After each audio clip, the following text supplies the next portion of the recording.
Hello. ഇന്ന് duty കഴിഞ്ഞ് വന്നപ്പോഴുണ്ടോ നമ്മുടെ മീൻ മാർക്കറ്റിൽ അതാ ചാളക്കുട്ടൻ വില കുറഞ്ഞിരിക്കുന്നു.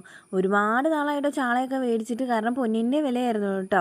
അപ്പം നമ്മൾ ചാളക്കുട്ടനെ നമ്മൾ നന്നാക്കാൻ വേണ്ടി പോവുകയാണ് കേട്ടോ. ഞാൻ ഡ്യൂട്ടി കഴിഞ്ഞ് വന്നിട്ട് ഡ്രസ്സൊന്നും മാറിയിട്ടില്ല കേട്ടോ. മീനുള്ള ദിവസം ഞാൻ മീൻ നന്നാക്കി കഴിഞ്ഞിട്ട് കേട്ടോ കുളിക്കാറൊക്കെ ഉള്ളൂ. അപ്പം ഞാൻ നന്നാക്കി മേടിക്കാറില്ല, കാരണം എന്ന് വെച്ചാൽ അവർ നന്നാക്കി തന്നാലും പിന്നെയും വീട്ടിൽ വന്നിട്ടിരുന്ന് നന്നാക്കണം. അതുകൊണ്ട് ഞാൻ തന്നെ നന്നാക്കുവാണ് കേട്ടോ. പക്ഷേ എനിക്ക് നന്നാക്കണം ഭയങ്കര ഇഷ്ടമാണ് മീനൊക്കെ. അപ്പോൾ ഞാൻ നമ്മളെ മീൻ കുട്ടനൊക്കെ നന്നാക്കി എടുത്ത് കുറച്ച് നെയ്യും അതിൻ്റെ കൂടെ മേടിച്ചിട്ടുണ്ടായിരുന്നു കേട്ടോ. അപ്പോൾ അത് ഞാൻ സെപ്പറേറ്റ് ഒരു പാത്രത്തിലേക്ക് മാറ്റിയിട്ട് കുറച്ച് ഉപ്പും കുരുമുളകും മഞ്ഞൾപ്പൊടിയും മുളക് പൊടി ഇട്ട് നല്ലോണം പുരട്ടിയിട്ടുണ്ട് കേട്ടോ. ഈ പണ്ടങ്ങളും ഈ നെയ്യൊക്കെ നന്നാക്കുമ്പോൾ നമ്മുടെ കയ്യിൽ അതിൻ്റെ മസാല കൂട്ടി പിടിക്കും കേട്ടോ.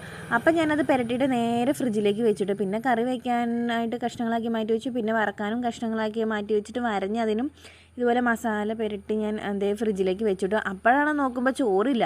നമ്മൾ കറിയെല്ലാം ഉണ്ടാക്കിയിട്ട് വരുമ്പോൾ ചോറില്ലെങ്കിൽ പിന്നെ പെട്ടു പോകില്ലേ, നല്ലോണം വിശന്നാണല്ലോ എല്ലാവരും ഇരിക്കുന്നത്. അപ്പോൾ ഞാൻ നേരെ അടുപ്പൊക്കെ കത്തിച്ചത് അരി അടുപ്പത്തിട്ടു കേട്ടോ. പിന്നെ വറുത്താൽ മാത്രം പോരല്ലോ, എന്തെങ്കിലും കറി വേണമല്ലോ എന്ന് വിചാരിച്ച് കുറച്ച് തൈര് ഇരിക്കണമെങ്കിൽ അതിലേക്ക് ഞാൻ ഇഞ്ചിയും പച്ചമുളകും കുഞ്ഞുള്ളിയൊക്കെ ചതച്ച് ഞാൻ അതിലേക്ക് മിക്സ് ചെയ്ത് വെച്ചിട്ടുണ്ട് കേട്ടോ. പിന്നെ ബാലൻസുള്ള മീൻ കറി വയ്ക്കാൻ നാളത്തേക്ക് ഞാൻ ഫ്രിഡ്ജിലേക്ക് എടുത്ത് വെച്ചു കേട്ടോ.